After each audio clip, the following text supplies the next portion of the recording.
Bonjour camarades, on se retrouve encore à nouveau depuis 7 mois, mais nous ne cesserons jamais, bien entendu, et vous le savez, de soutenir jusqu'à notre dernier souffle cette lutte majeure, cette lutte historique, cette lutte épicentre pour le devenir de l'humanité, de nos frères et de nos sœurs palestiniens. Nous sommes là et nous continuerons, qu'on soit jeune, qu'on soit vieux, qu'on soit gros, qu'on soit maigre, qu'on soit politique ou pas, nous continuerons jusqu'au bout. Et personne, et je dis bien personne ne nous fera taire. Personne ne nous fera taire. Là, je faisais un parallèle l'autre jour devant le comité des Jeux Olympiques avec les Jeux Olympiques de Berlin de 1936 qui étaient présidés par un certain Adolf Hitler à l'époque en 1936. Et là en 2024 on ouvrirait les portes à de nouveaux fascistes qui s'appellent Netanyahou, qui s'appellent Israël. C'est la honte. Il n'y a pas de différence aujourd'hui entre les nazis d'hier et les nazis d'aujourd'hui d'Israël. Ce sont les mêmes méthodes. Ce sont les mêmes méthodes. Ils veulent arriver à une seule chose, éliminer, éradiquer une bonne fois pour toutes le peuple palestinien. Mais camarades, je voudrais vous dire aussi qu'il y a quand même des champs d'espoir. N'oublions pas nos frères et nos sœurs Viet Cong qui ont vaincu l'occupant états-unien. N'oublions pas nos frères et nos sœurs du FLN qui ont vaincu l'occupant français.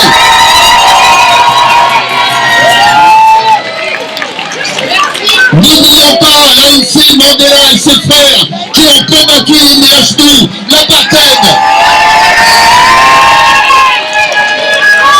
N'oublions pas non plus cette révolution des œillets qui ont chassé le fascisme, mais qui était aussi et d'abord une lutte anticoloniale, car grâce à ces jeunes qui ont combattu, qui ont viré Salazar et Caetano depuis 50 ans de fascisme, mais l'indépendance ensuite du Mozambique, il y a eu l'indépendance de l'Angola, du Cap-Vert, il y a eu de la Guinée-Bissau, toutes ces colonies qui étaient colonisées jusqu'à l'os ont été libérées grâce au combat de ces jeunes qui ont gagné et qui ont chassé le fascisme. Alors nous savons camarades, nous savons qu'aujourd'hui, ce n'est plus la force du droit qui l'emporte, c'est le droit de la force. Nous savons que le droit de la force prime aujourd'hui sur la force du droit. Mais nous combattrons avec nos armes et nous saluons la lutte armée du peuple palestinien. Nous la saluons. Nous saluons le courage infini de ces Palestiniens, frères et sœurs, qui sont totalement minoritaires et qui aujourd'hui sont en train de faire chanceler parce que l'histoire le prouvera. Israël aujourd'hui a perdu et demain nous verrons la victoire palestinienne.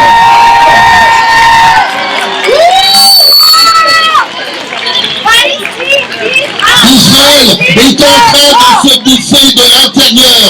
Israël est en train de se dégrader. Israël a perdu déjà la bataille morale et la bataille politique. Nous le savons. Nous le savons, camarades.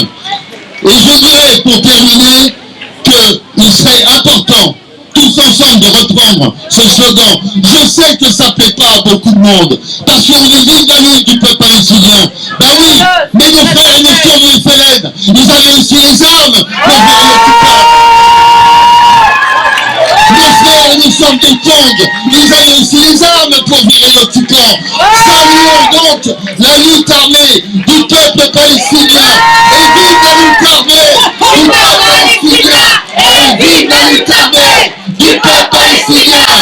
Vive la lutte armée du peuple palestinien. Nous avons aussi nos armes à nous. Nous n'avons pas évidemment la Kalachnikov, nous n'avons pas les bombes, nous n'avons pas tout ça. Mais nous avons l'arme absolue du boycott. N'oubliez pas, transmettez partout, boycott Israël, boycott Israël, boycott les fascistes, boycott